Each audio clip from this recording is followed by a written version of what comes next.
Bienvenidos una vez más, estimados amigos. Aquí dibujando con Ale Mangiarotti otra vez. Esta vez vamos a dibujar un poquito personajes inventados por uno mismo, de ficción. Creo que ese es el término correcto. Y bueno, un poco vamos a dejar volar nuestra creatividad para poder obtener algo un poco más creativo y no hacer el típico retrato tan comúnmente usado en internet. Muchas veces en la ciencia ficción se busca un poco la creación de personajes extraños y raros. Creo que el mejor consejo en ese sentido es tal vez variar un poco en cuanto a las proporciones.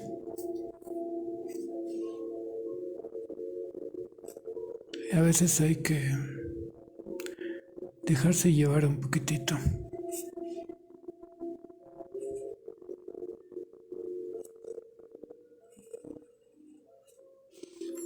Es en muchos casos lo más adecuado.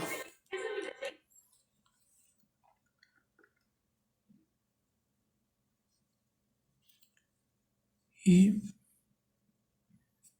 creo que las proporciones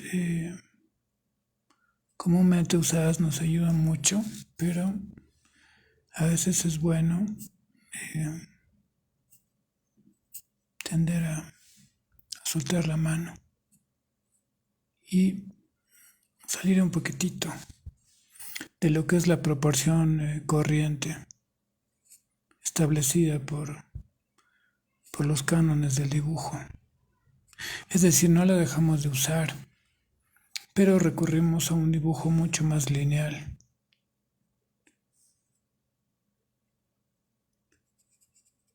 La usamos, pero de una manera un poco más suelta, especialmente cuando dibujamos personajes para ciencia ficción, como dije anteriormente. Entonces hay que tomarse algunas licencias, como cuando uno hace dibujos animados, por ejemplo.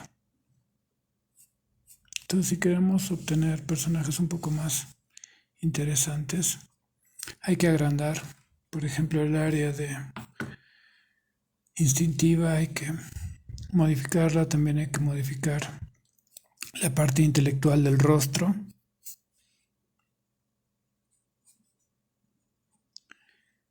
y la parte emocional.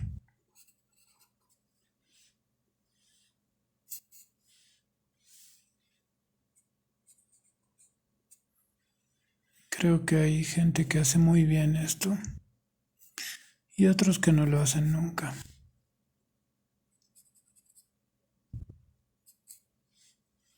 Pero creo que por lo general hay que intentar darle un poco más de fluidez a los dibujos.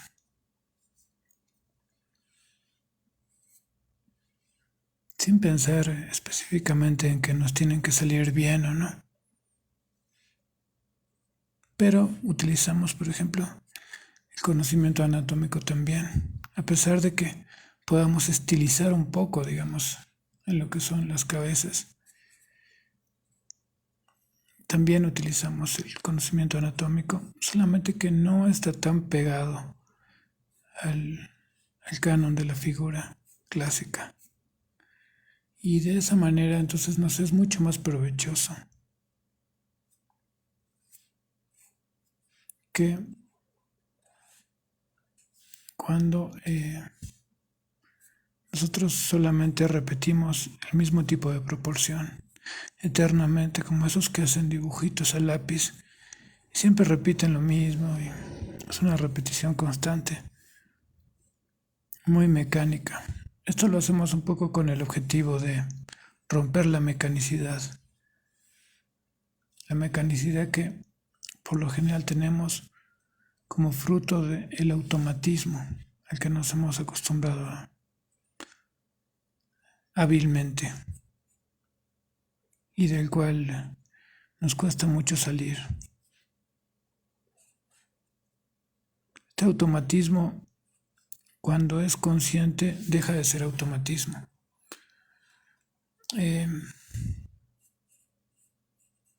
Una vez alguien me dijo que los automatismos buenos funcionan, como por ejemplo tener el hábito de poner siempre las cosas de la misma forma. Creo que funcionan cuando dejan de ser automatismos, es decir, cuando hay una conciencia que está pendiente y el acto no es automático en sí.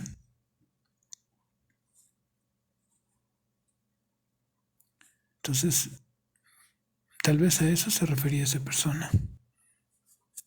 Pero me parece que si desproporcionamos un poco, de manera hábil, obviamente, con conocimiento, porque si desproporcionamos sin conocimiento es un problema. Realmente el dibujo sale mal. Pero si desproporcionamos hábilmente, entonces pueden quedar personajes muy creativos y interesantes. No vamos a inventar la pólvora, por supuesto, pero podemos darle una cierta frescura a nuestro dibujo. Y así podemos crear tal vez entidades, caras de entidades que están en otros universos o en otros planetas. Entonces la creación de personajes se basa mucho en la alteración de las proporciones normales. Es muy difícil poder crear realmente personajes si nosotros no alteramos las reglas clásicas del dibujo. El retrato, por lo general, se ocupa de siempre aplicar la misma fórmula porque pertenece al dibujo clásico.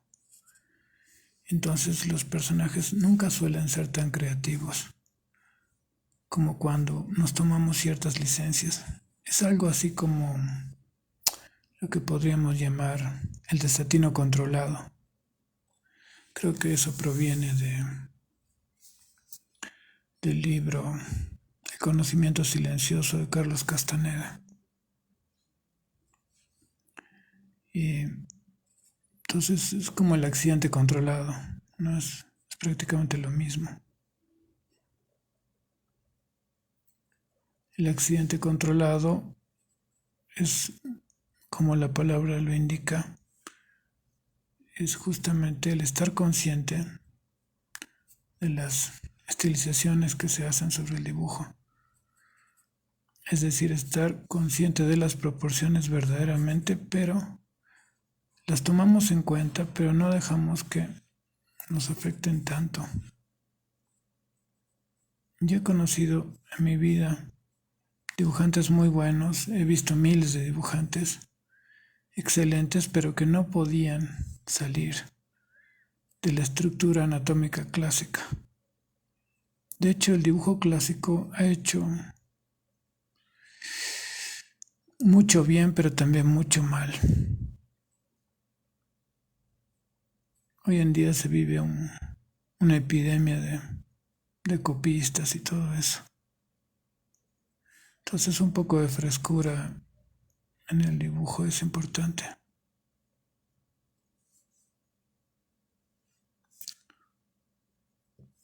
Entonces la alteración de las tres partes de la cabeza es importante.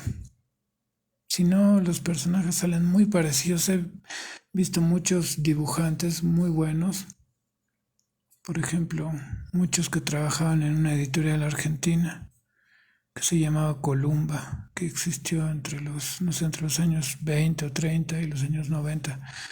Tuvo durante muchos años como dueña del mercado de las novelas gráficas de Argentina. Y ahí habían dibujantes muy buenos, pero todos se parecían un poco.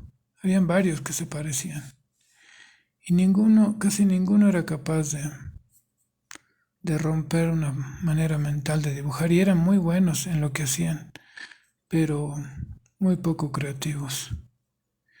A menudo porque producían mucho, pero también tenía que ver con que no en ningún momento ensayaban algo diferente, sino que hacían un personaje y este personaje lo repetían en todas las historietas que hacían. Por ejemplo, un autor dibujaba una historieta de vaqueros, de cowboys, un policial, una de aventuras y siempre la cara del tipo era la misma, la cara del protagonista.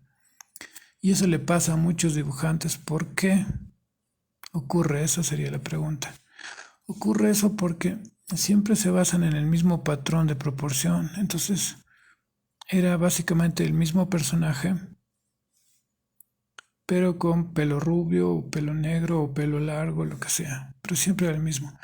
Ese es un buen ejemplo para observar que ese tipo de dibujantes generalmente son muy mentales, con una preponderancia del hemisferio izquierdo del cerebro muy grande. Eh, y están muy basados en las fotonovelas, en las fotografías. Todos esos dibujantes que utilizan mucho fotografía o que tienden mucho al realismo muy perfecto, tienden a tener ese problema. La proporción está muy buena y todo, pero se parece mucho entre ellos. Eso pasó también, les pasó también mucho a los dibujantes españoles, no a todos obviamente, ¿no? Pero le ocurrió mucho a los dibujantes españoles de la época de selecciones ilustradas, que eran muy buenos, pero todos se parecían entre sí, se copiaban entre ellos y se denota la misma actitud mental. Todos tenían un pensamiento casi común y una forma de ver el dibujo muy parecida, casi el mismo tipo de planteamiento y proporción. Y se parecían todos entre sí. Ese era el problema, porque siempre proporcionaban de la misma forma y eso es lo que tiende a hacer eh, la mente cuando el hemisferio izquierdo del cerebro tiene una preponderancia excesiva a la hora de dibujar. Entonces si solamente conocían una forma de dibujar y era muy buena, pero siempre era la misma. Cosa que no ocurría con autores, por ejemplo, como Hugo Pratt, que sí supo salir y romper un poco porque era un dibujante muy intuitivo. En ese caso, en el caso de Hugo Pratt, sí se nota el uso del hemisferio derecho más que del izquierdo, al revés. Y un saludo a la gente que me está viendo. Y en ese caso es el hemisferio no lógico del cerebro. Entonces, ahora, ¿hasta qué punto podemos afirmar que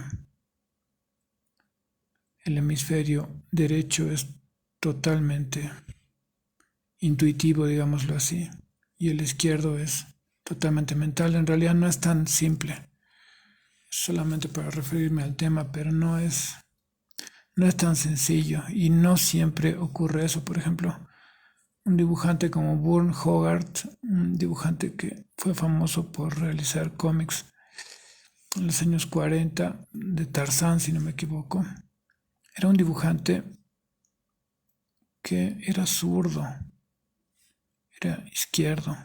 Generalmente la izquierda se asocia con el hemisferio derecho, pero en realidad no es tan simple, porque en el caso de él era un dibujante muy mental.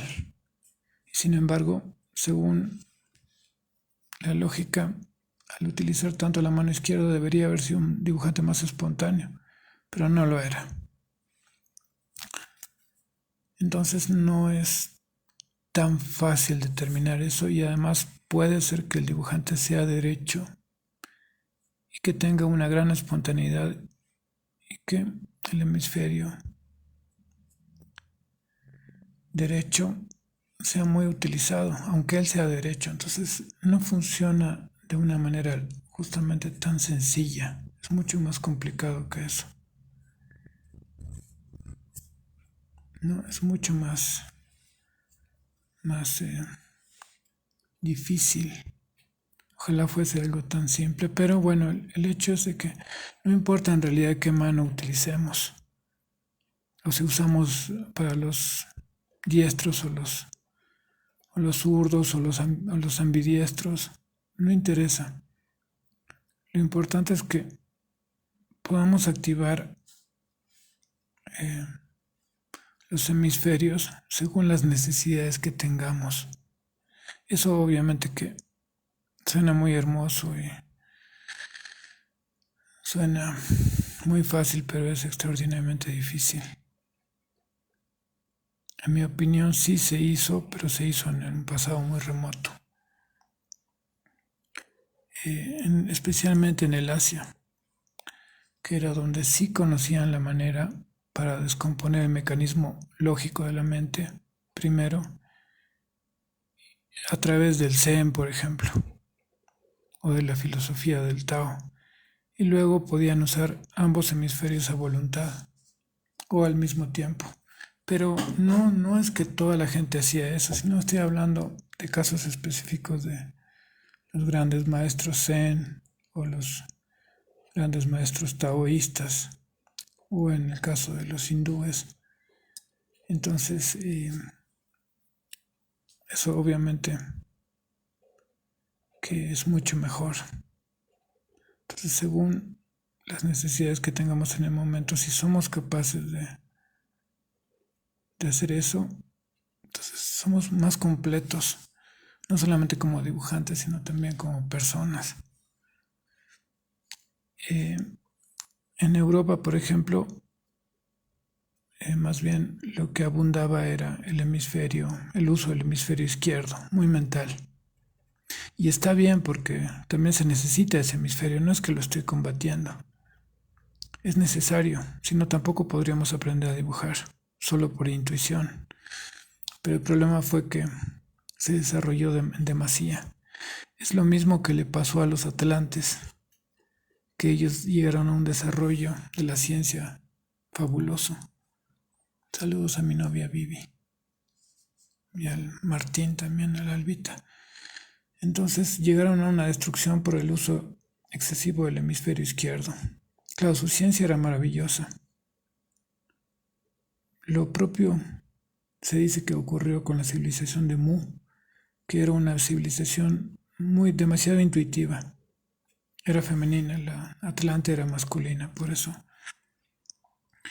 Eh, un abrazo, Martín. eh, entonces se destruyó también la civilización de Mu porque era una civilización lunar femenina y eran muy intuitivos. El problema fue que eran demasiado intuitivos y se necesita también una parte racional. Entonces, no importa cuál de los hemisferios funcione, el asunto es no apegarnos demasiado al funcionamiento de uno de los dos por sobre el otro. Ahí es cuando vienen los problemas. Lo mejor sería utilizarlos a voluntad, pero eso es muy difícil. Hay ejercicios, hay, pero no están en las escuelas de arte convencionales. Hay maneras, hay métodos, pero están en las escuelas de conocimiento casi siempre. Y son muy difíciles. No imposibles, por supuesto, pero son complicados. Hay que tener mucha voluntad. De hecho, la voluntad supera el talento. De hecho, la voluntad es el verdadero talento. Entonces,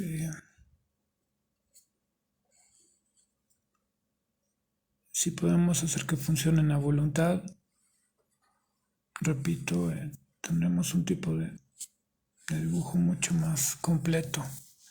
Pero en el caso de la creación específica de los personajes, es mucho mejor cuando uno puede tener una una cierta autonomía sobre lo que hace y que no sea el producto del accidente, que no todo sea el producto de que si me sale bien hoy o mañana no me va a salir tan bien y pasado me va a volver a salir bien otra vez. Entonces, para evitar eso, eh, es que tendríamos que tener básicamente por lo menos un mínimo de autonomía sobre los actos que llevamos cuando estamos dibujando. Eh, en realidad la mayor parte de los dibujantes del mundo actúan de manera inconsciente. No están conscientes tampoco de lo que están dibujando. Claro, obviamente que eso es discutible, pero eso lo podemos atestiguar si nos ponemos a observar los actos de una persona común y corriente. Nos vamos a dar cuenta que son automáticos. Entonces, ¿por qué cuando dibuja no va a ser automático también? El hombre robot va a producir arte robótico, no va a producir algo espontáneo. Es ilógico pensar eso. O pensar que de alguna manera los artistas, entre comillas, tienen un grado de conciencia superior al que tendría un idiota común y corriente. En realidad no lo tienen, a no ser que sea un gran artista. Está en el mismo nivel de mecanicidad, no hay ninguna diferencia y su arte es igualmente mecánico, automático e inconsciente.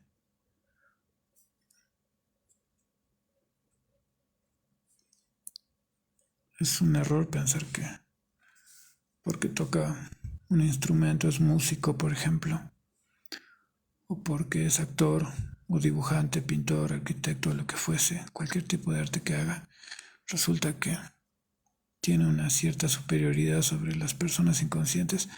No es verdad eso, porque él también está inconsciente, solamente que hay niveles de inconsciencia distintos, eso es lo que cambia,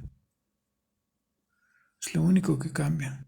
Luego continúan siendo actos inconscientes.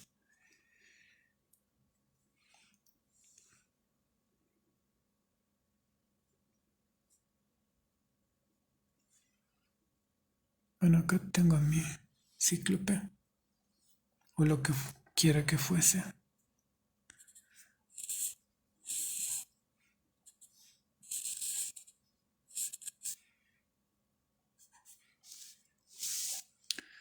Eh,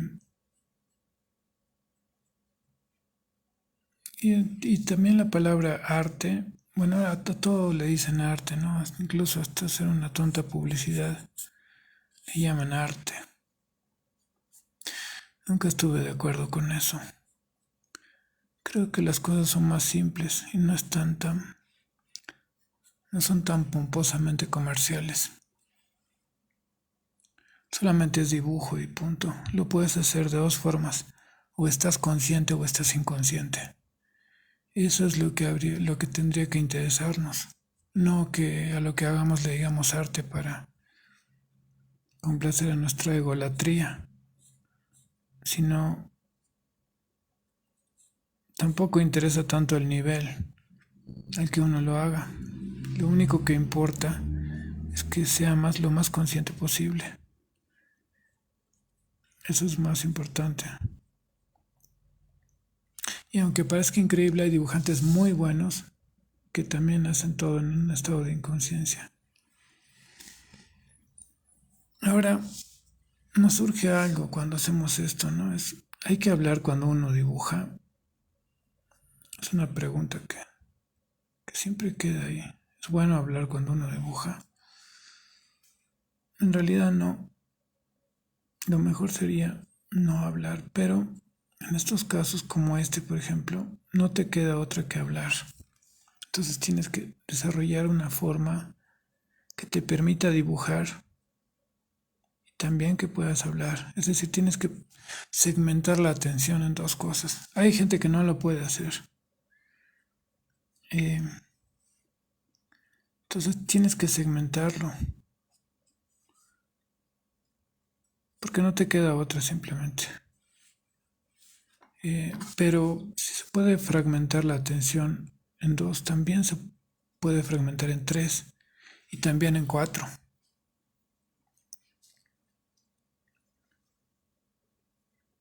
Pero obviamente que eso son palabras mayores. Pero a veces fragmentar la atención en tres partes o en cuatro es más fácil que en dos.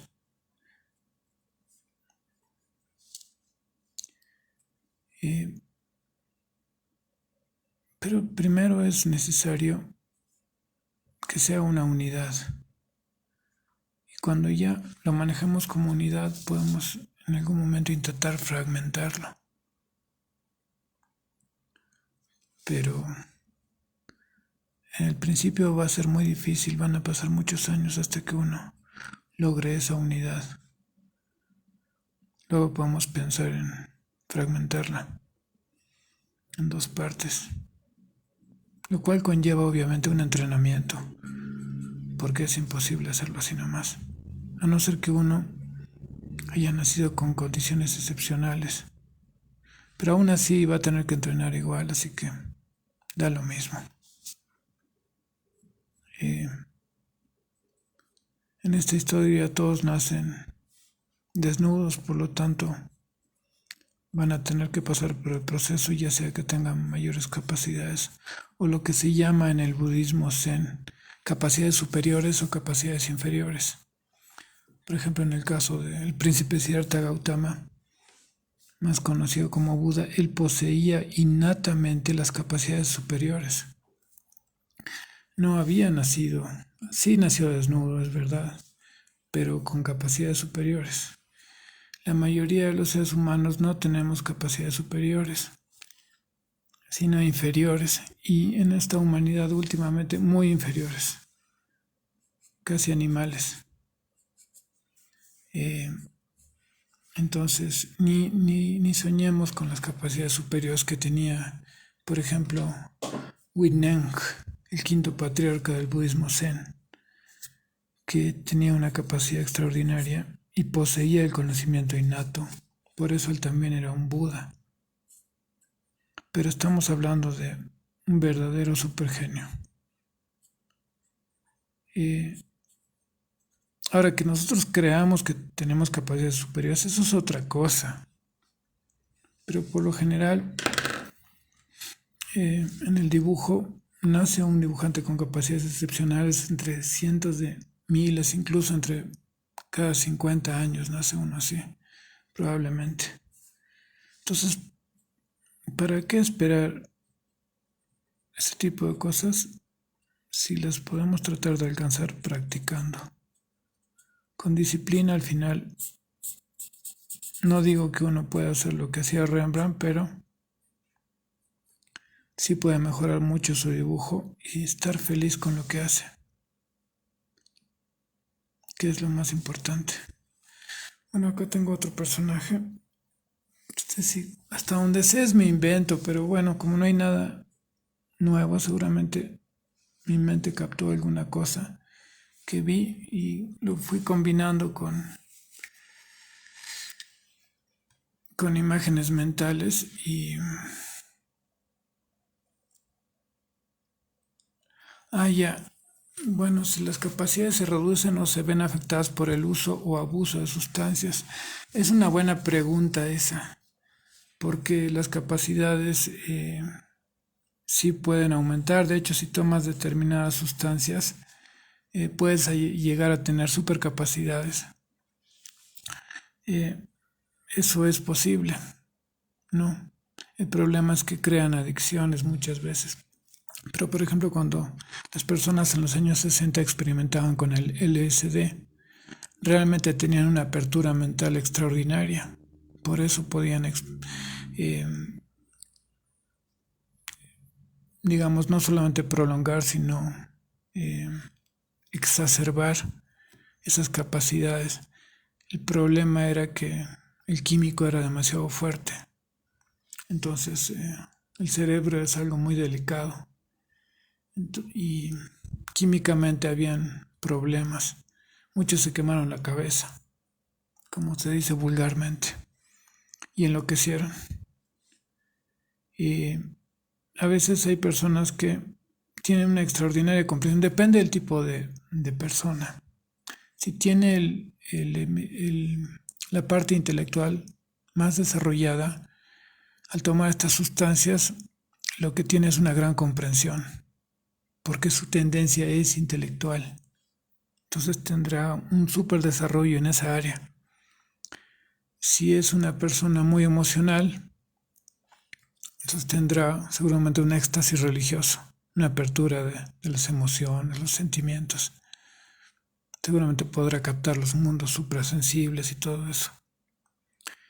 Y si es una persona que en donde el área instintiva es lo más fuerte, seguramente y al tomar esas sustancias tendrá una supercapacidad en cuanto a la fortaleza física. Por ejemplo, casos de gente que han hecho proezas físicas. Depende de la tendencia de la persona. Se le va a desarrollar eh, esa capacidad si la ingesta de estos productos es muy fuerte o no ha sido controlada o hay algún componente del cuerpo que no se encuentra bien, la persona va a tener o una gran comprensión o una gran fuerza o lo que fuese y luego va a morir porque los acumuladores seguramente de energía van a consumir todo porque estamos hablando de que está entrando la persona en un nivel superior, ya sea en emociones, en intelecto o en la parte física. Entonces, a un nivel para el que no está preparado. Por eso a continuación seguramente va a colapsar le va a dar un colapso orgánico y va a morir. En otros casos no, cuando está controlado y es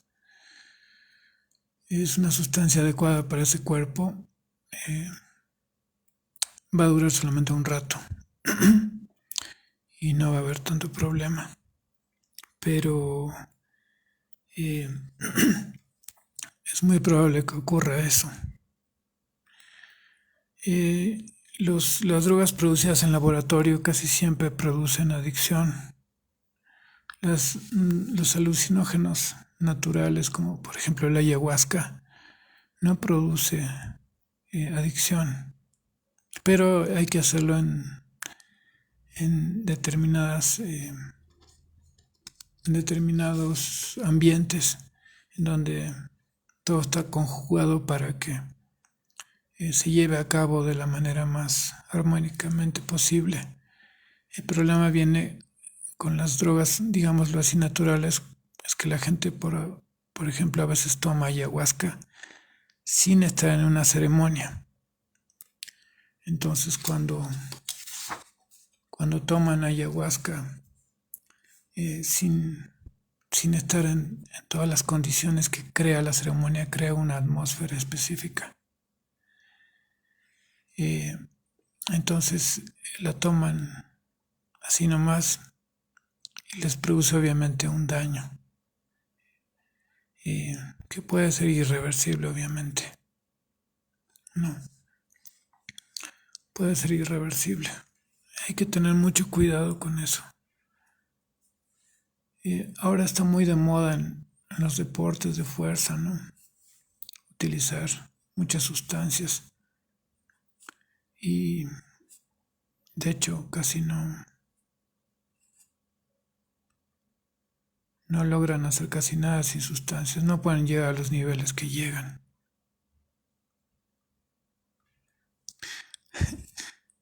Sí, es como una especie de brujo, sí, una especie como de brujo. Bueno, eh, estamos llenos de brujos, solo que no nos damos cuenta dónde están.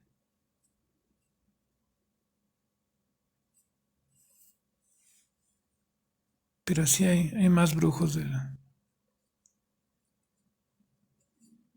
los que la gente cree,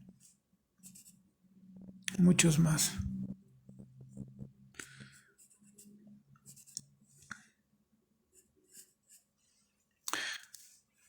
Por ejemplo, un tema del que se ha hablado mucho es de esa raza que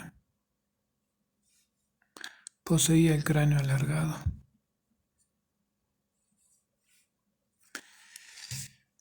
que se han encontrado cráneos alargados en el antiguo Perú, perdón, en Perú, en lo que era el antiguo Perú, también en Egipto.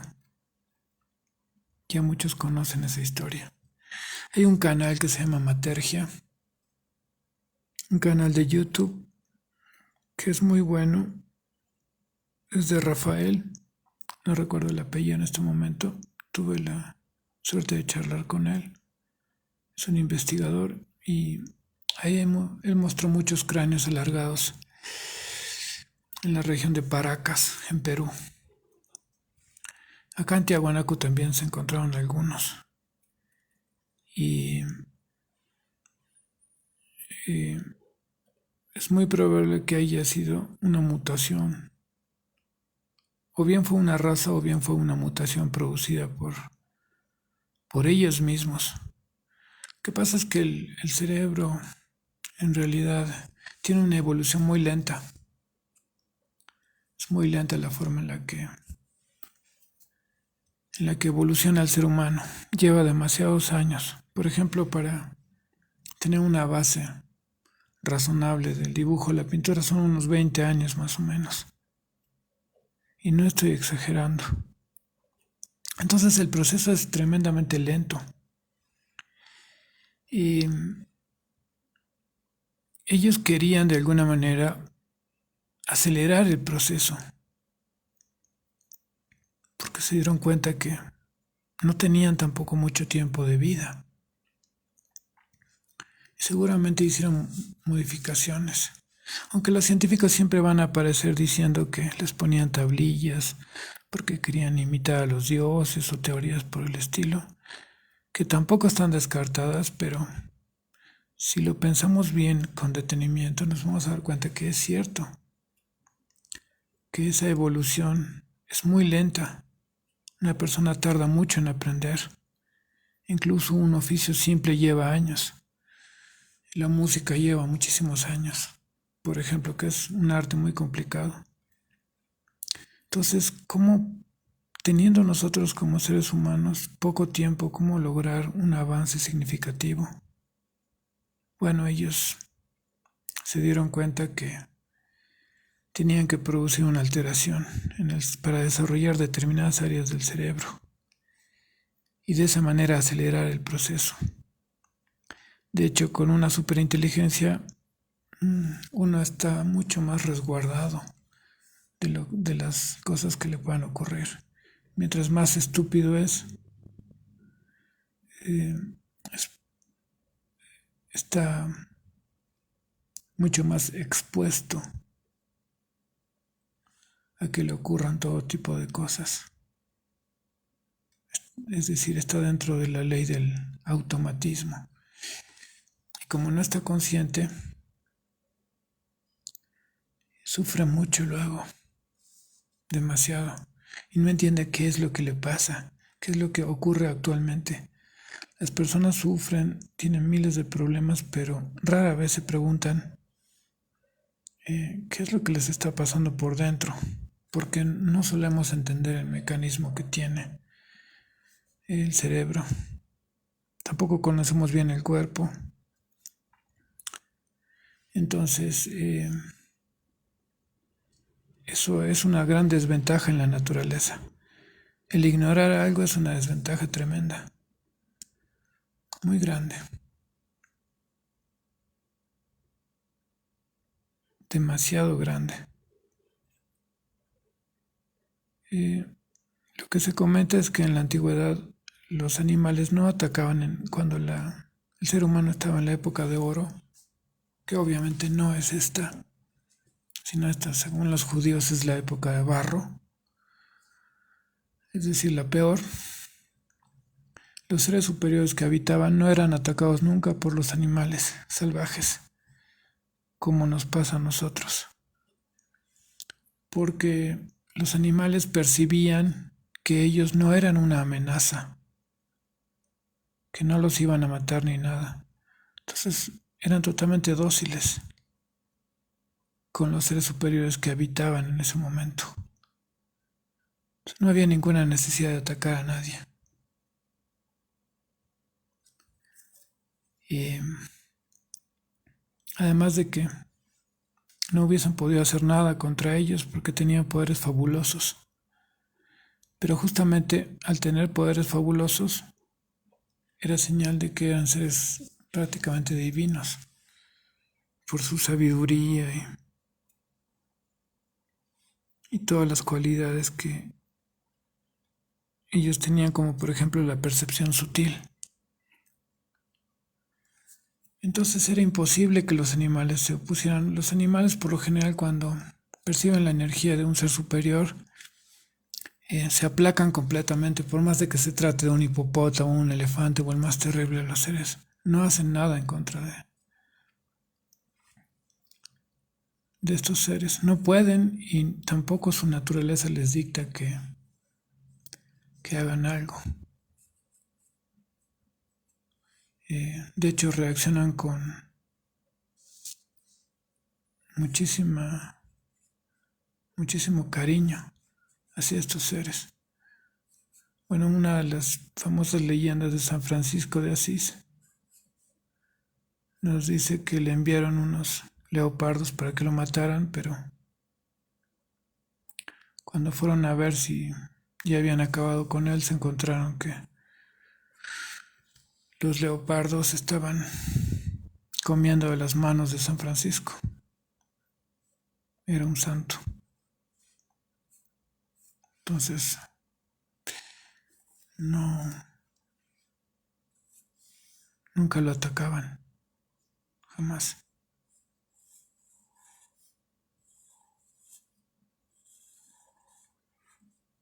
Bueno, Buda también se le atribuían poderes mágicos con los animales, ¿no? Podía hablar con los animales, de hecho es una habilidad que solo muy poca gente tiene. Él era el Buda de los animales.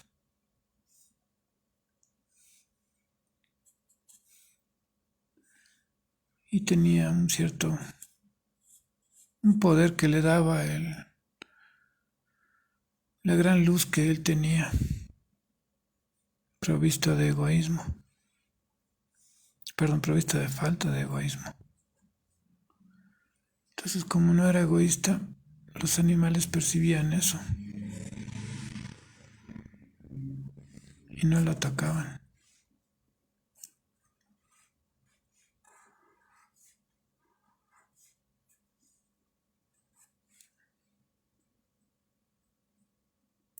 Los animales son seres que tienen la columna horizontal, no la tienen vertical, lamentablemente para ellos. Y eso les da una inferioridad como seres. Pero eso no quiere decir que no estén conectados con el orden del cosmos, porque sí lo están. De hecho, las aves, por ejemplo, están conectadas con el poder cósmico fundamental.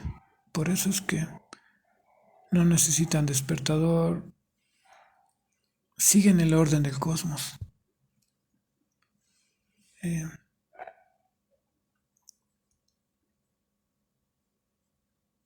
y mantienen, según palabras de P. D. Uspensky, un ocultista ruso, mantienen el orden de este universo, mantienen el equilibrio con su canto.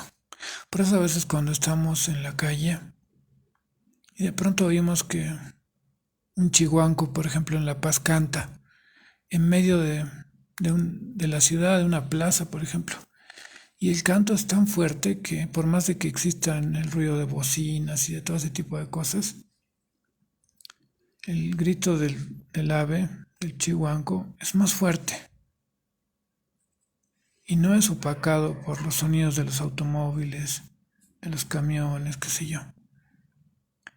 Y entonces ahí podemos ver que lo que afirmaba Uspensky es verdad. Sí siguen el orden del cosmos. O es como cuando un oso, no sé si han visto los osos a veces cazan ratas. Y de pronto uno ve que el oso salta con semejante tamaño y no se sabe cómo, pero siente las vibraciones. Eso es porque él sabe dónde buscar. Y con semejante cuerpo lo logra cazar animales pequeños. Es porque él sigue el orden del cosmos. Está conectado con todo. Entonces él sabe dónde tiene que conseguir comida. No necesita que nadie le enseñe.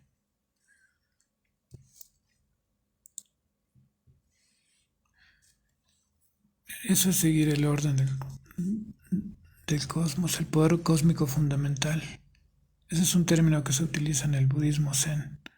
Se llama poder cósmico fundamental, a lo que no sé cómo traducirlo, pero tal vez sería lo que entendemos por Dios. Pero el poder cósmico fundamental es real y nos puede destruir. Eh, es mejor ir con el poder cósmico fundamental, pero nunca ir en contra de él. Los magos negros, como este, ya que salió el tema, van en contra del poder cósmico fundamental. Lo que hacen es canalizar energía del universo y la utilizan para su egoísmo. Y por eso causan cataclismos y cosas terribles, como lo hicieron en la antigua Atlántida. Y al final el poder cósmico fundamental los termina destruyendo, porque todo lo que va en contra del poder cósmico fundamental termina destruido. No se puede ir en contra de eso porque es la vida.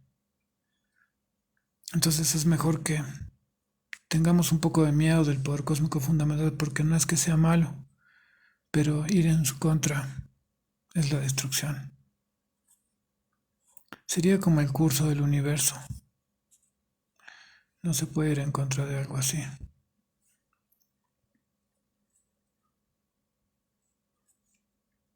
Es mejor estar a favor y nos irá bien.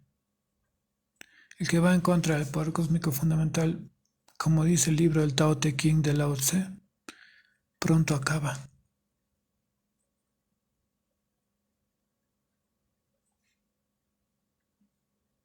Entonces, ¿para qué?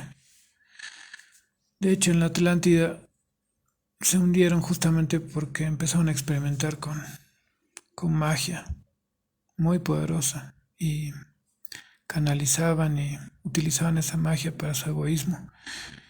Y ellos causaron la destrucción y el mismo poder cósmico fundamental los destruyó porque sus leyes son inmutables y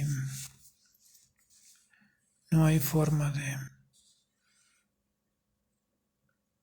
ir contra eso.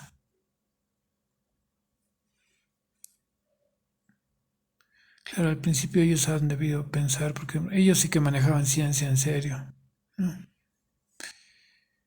Han debido pensar que iban a manejar las cosas. Pero como dice Lao Tse, el mundo es un vaso muy frágil que no se puede manipular mucho y sin que uno termine en el desastre. Eh, y, y así acabaron, ¿no? Muy mal. Como seguramente van a acabar los de hoy en día, por todos los experimentos que realizan en contra del orden de la naturaleza. Es curioso porque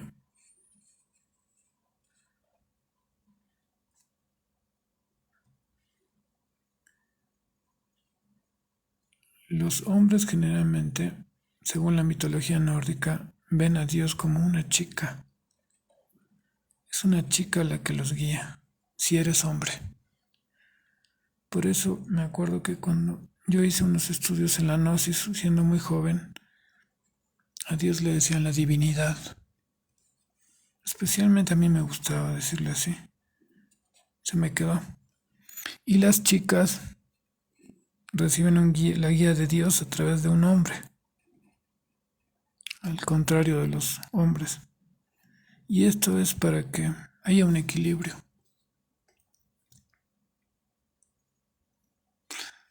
Despertar a las 5 o 6 de la mañana, sí, Es muy temprano, pero sí es verdad, es bueno. Hoy me desperté creo que a las 5:30. No podía dormir, me hace un poco de calor. Y eso que yo soy muy friolento. Y hablando de frío, si les gusta la lectura, les recomiendo un cuento de Howard Phillips Lovecraft que se llama Aire Frío. Es bueno, como todo lo que él escribía, que era buenísimo. No sé si es de lo mejor, pero es bueno.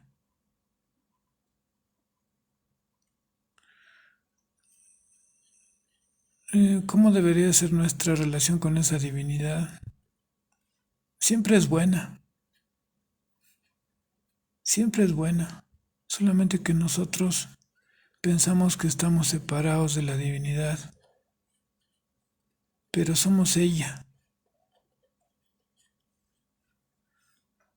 y nunca estamos separados de ella. Gracias a Dios que no estamos separados.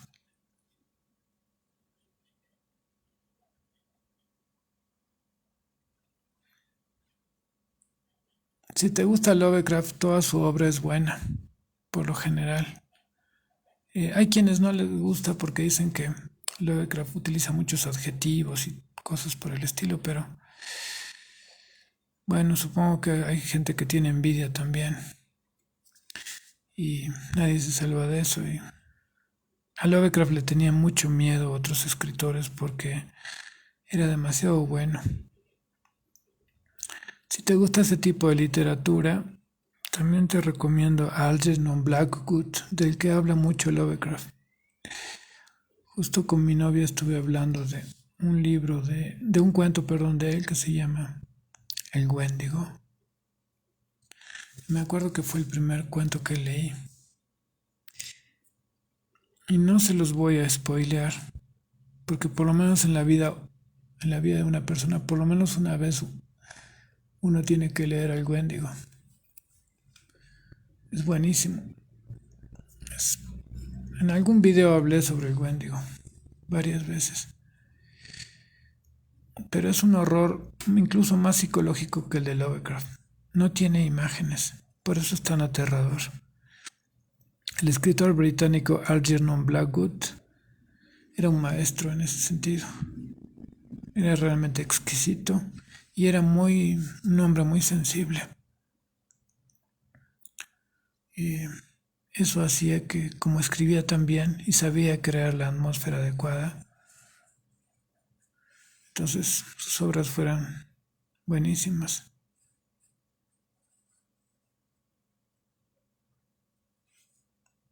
Sí, no soy un gran lector, pero ese tipo de literatura siempre me gustó.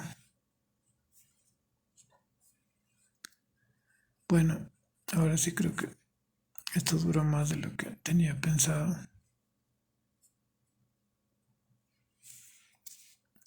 y me cansé. Es un poco tarde. Estos dibujos casi más que nada son lineales. No tienen casi volumen, muy poco. Eh, Tal vez a la gente que le guste el dibujo de volumen y muy realista no le agrade tanto esto, pero a mí sí me gusta y hay gente a la que también le gusta. Y son dibujos básicamente lineales, apenas tiene un poquitito de volumen en esta parte de la boca y en la nariz, acá un poquitito, pero no mucho. Es el dibujo con mucho volumen lleva demasiado tiempo, entonces no da para, tendría que hacer un video de varias horas y filmarme, qué sé yo, pero tampoco es algo que me guste demasiado, entonces lo voy a dejar ahí.